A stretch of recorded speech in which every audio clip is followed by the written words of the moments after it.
नंद राजवंश। नंद राजवंश की स्थापना प्रथम चक्रवर्ती सम्राट महापद्मानंद ने 344 ईसा पूर्व में किया था। महापद्मानंद का जन्म शिशुनाग वंश के अंतिम राजा महानंद की दासी के गर्भ से हुआ था, जो नाई जाति से आते थे। महापद्मानंद ने महानंद की हत्या कर उसकी गद्दी हासिल कर ली। एक विस्तृत राज्य की महत्वाकांक्षा की वजह से चक्रवर्ती सम्राट महापद्मानंद ने निकटवर्ती सभी राजवंशों को जीतकर एक विशाल साम्राज्य की स्थापना की और केंद्रीय शासन की व्यवस्था लागू की। इसलिए सम्राट महापद्मानंद को केंद्रीय शासन पद्धति का जनक कहा जाता है। महाबोधि वंश में महापद्मानंद का नाम मिलता है। पुराणों में महापद्मानंद को सर्व छात्रांतरक, क्षत्रियों का नाश करने वाला और भार्गव दूसरे परशुराम का अवतार कहा गया है। इतिहासकारों की माने तो महापद्मानंद की सेना में 2 लाख पैदल, 20,000 घुड़सवार, 2,004 घोड़े वाले रथ और 3,000 हाथी थे। उसने अपने समकालिक बहुत से क्षत्रिय राजवंशों को समाप्त कर अपने बल का प्रदर्शन किया और अपने साम्राज्य का विस्तार किया। जैन और बौद्ध ग्रंथों से जानकारी मिलती है कि महापद्मानंद की 2 रानियां थीं, रानी अवंतिका और रानी मुरा। कहा जाता है कि नंद वंश में कुल 9 शासक हुए। महापद्मानंद और बारी बारी से राज्य करने वाले उसके 8 पुत्र। इन 2 पीढ़ियों ने 40 सालों तक राज किया। पुराणों में महापद्मानंद के 10 पुत्र उत्तराधिकारी बताए गए हैं। नंद वंश के उत्तराधिकारी पंडुक या सहलिन, बंगाल का सेन वंश। नंदराज महापद्मानंद के पुत्र पंडुक उत्तर बिहार में स्थित वैशाली के कुमार थे, जिन्हें पुराणों में सहल या सहलिन कहा गया है।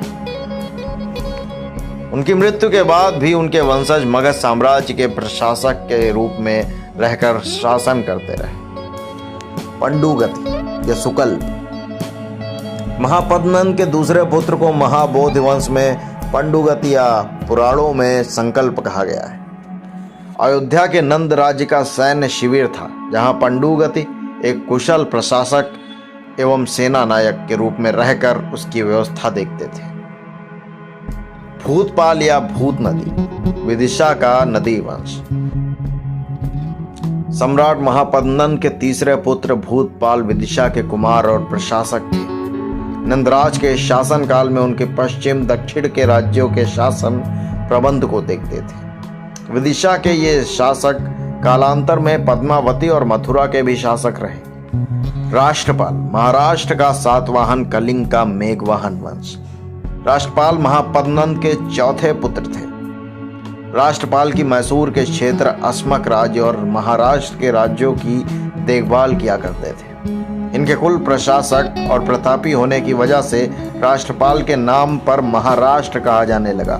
राष्ट्रपाल के पुत्र ही सातवाहन एवं मेघवाल थे, जो बाद में पूर्वी घाट उड़ीसा क्षेत्र, पश्चिमी घाट महाराष्ट्र क्षेत्र के अलग अलग शासक बन गए।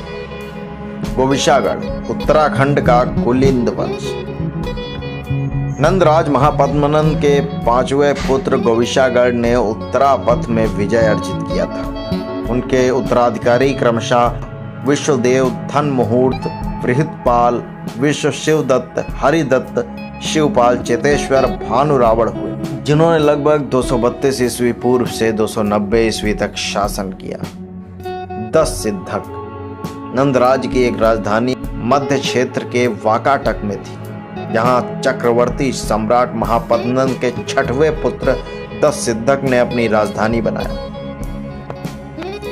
बाद में इन्होंने सुंदर नगर, नंदीवर्धन नगर को भी अपनी राजधानी के रूप में प्रयुक्त किया, जो आज नागपुर के नाम से जाना जाता है। कैवर्त। नंदराज महापद्मानंद के 7वें पुत्र कैवर्त एक महान सेनानायक एवं कुशल प्रशासक थे।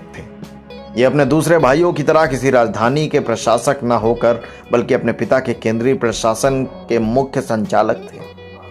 कैवर्त की मृत्यु सम्राट महापद्मानंद के साथ ही विषयुक्त भोजन करने से हो गई, जिससे उनका कोई राजवंश आगे नहीं चल सका। सम्राट घनानंद। नंदराज महापद्मानंद की मृत्यु के बाद घनानंद 26वीं ईस्वी पूर्व में मगध का सम्राट बना। नंदराज एवं भाई कैवर्त की मृत्यु के बाद ये बहादुर योद्धा शोकग्रस्त रहने लगा। इसकी बहादुरी की चर्चा से कोई भी इसके साम्राज्य की तरफ आक्रमण करने की हिम्मत नहीं कर सका।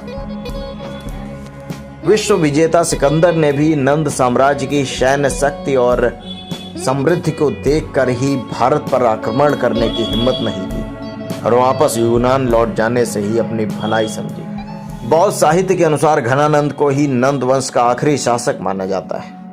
कहता है कि घनानंद एक लालची और धन संग्रही शासक था जो असीम शक्ति और संपत्ति के बावजूद जनता के विश्वास को नहीं जीत सका।